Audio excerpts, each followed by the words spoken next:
It was just 4 years after the Soviet Union had launched Sputnik. Today, a new moon is in the sky, a 23-inch metal sphere placed in orbit by a Russian rocket. And the space race was ramping up into full gear.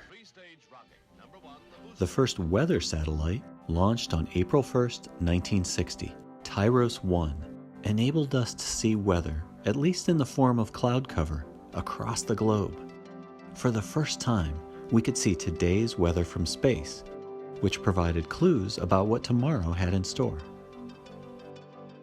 With each passing year, we gained more confidence in our weather forecasts, compulsively checking out the hourly forecast before heading out the door, or scanning weather radar in real time, or eyeing the 10-day outlook for next weekend's plans.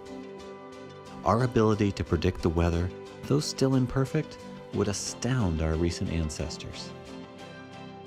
But not that long ago, weather forecasts were much, much murkier, and recent improvements have made revolutionary contributions to not just picnics and daily commutes, but farming, worldwide economics, construction projects, military strategy, and travel by air and sea. We talked to pioneers in the field who in some cases have lived the lion's share of the history of modern weather forecasting. Out of that, we want to share 5 things, mostly from the U.S. satellite era, that changed forecasting forever. But first, we'll start a little further back into the past. Throughout the history of what is now the National Weather Service, threats to life has been one of the main drivers for us to even exist. The initial organization that started weather services in the United States was the Signal Corps, which took on the responsibilities to observe weather and be able to provide indications of what could happen that afternoon or the next day. After the Civil War, the Great Lakes were a main highway for commerce, and ships frequently sank in surprise storms. Telegraph lines made it possible to get weather information in real time that could all be brought together to provide indications of squalls passing over the lakes. And so that's the creation of the Signal Corps. Then you move forward in time. In 1888, for example, there were 2 major blizzards that affected the United States. These blizzards were barely forecast, and hundreds of people lost their lives. There was a general push to get the weather services out of the military Signal Corps into a civilian agency, and that was probably the last straw for many of those who really wanted this to happen, and it became much more emphatic.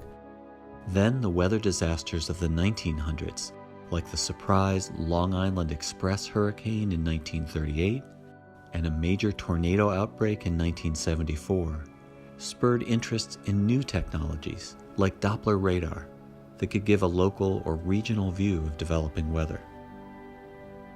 But it was really the view from on high that brought the world's weather forecasts together. Not many people know that during John F. Kennedy's famous speech to Congress in 1961, he not only set this audacious goal.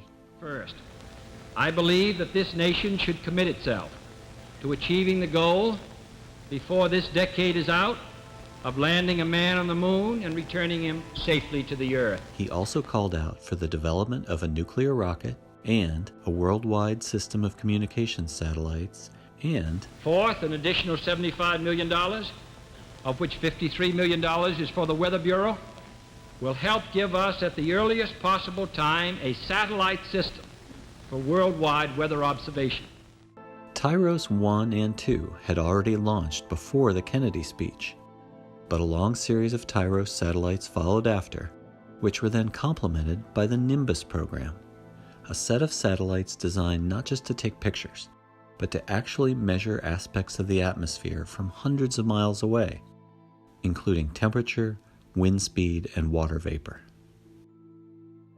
Scientific progress is often slow, building incrementally. But sometimes science makes giant leaps, literally overnight. For the field of weather forecasting, this happened one night in 1969, just 3 months before the first humans landed on the moon. It was the night the team behind the Nimbus 3 satellite received their first global set of data.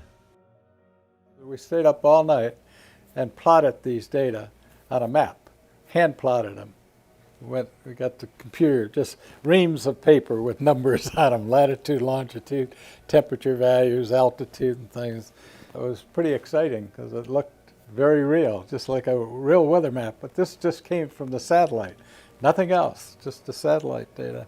When morning came, they brought their weather map to the Director of Operations of the National Meteorological Center. He says, "Oh my God, we've been taking flack from the airlines this morning because we misforecast where the jet stream was going to be, and our flights to Asia we're not making their destination because of strong headwinds and so on that we didn't forecast." And he says, "And your satellite data shows right where it is." The Tyros and Nimbus satellites and other low-orbit satellites that followed circle round the Earth, getting different views all the time. But now let's talk about the view from 10 times higher up. The geostationary program has primarily been a visual imagery program.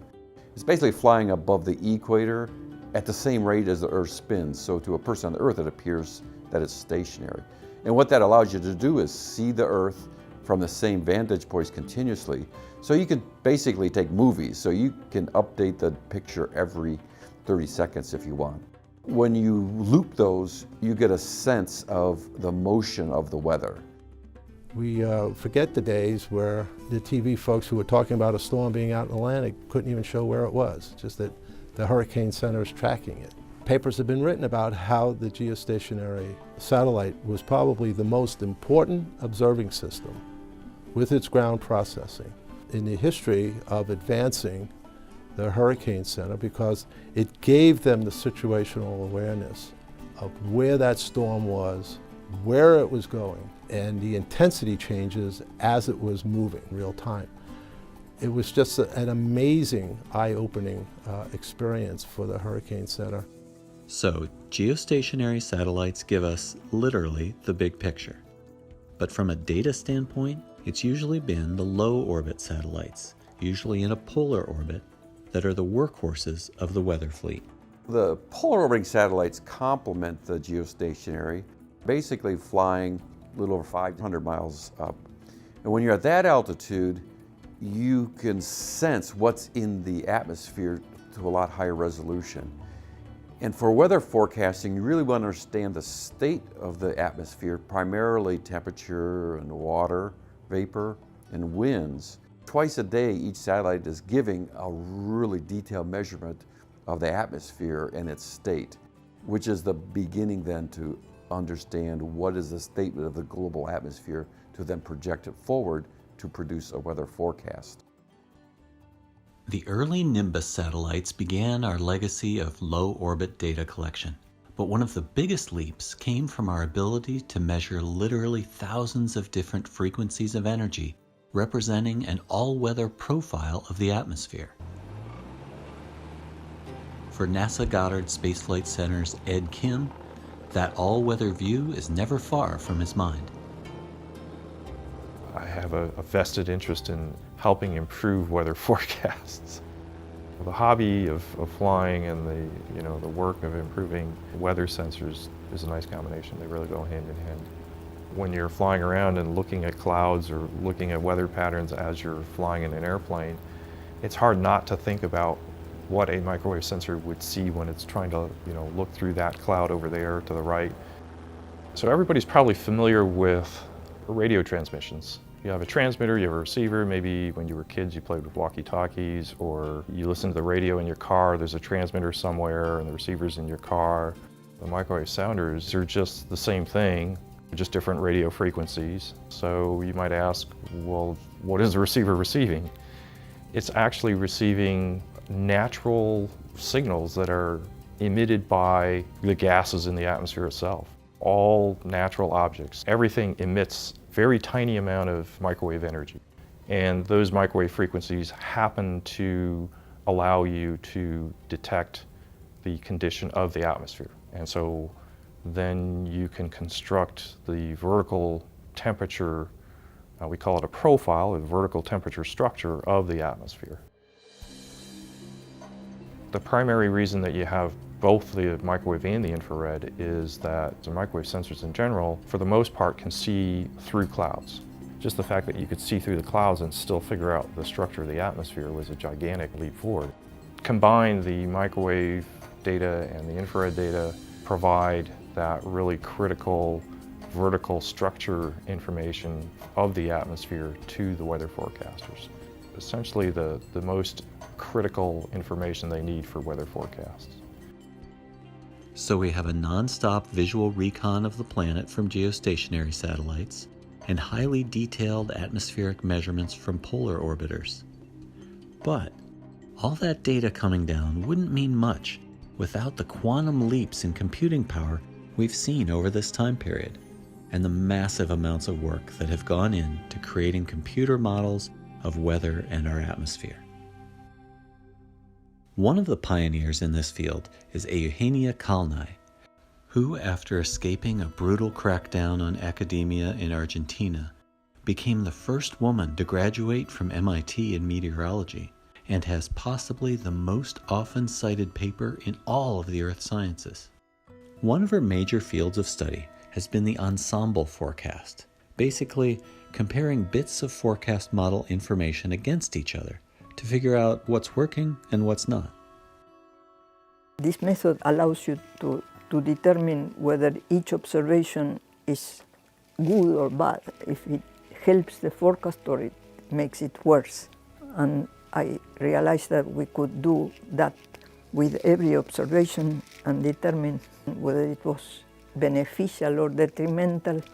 We could take away the detrimental observations and only use the beneficial ones.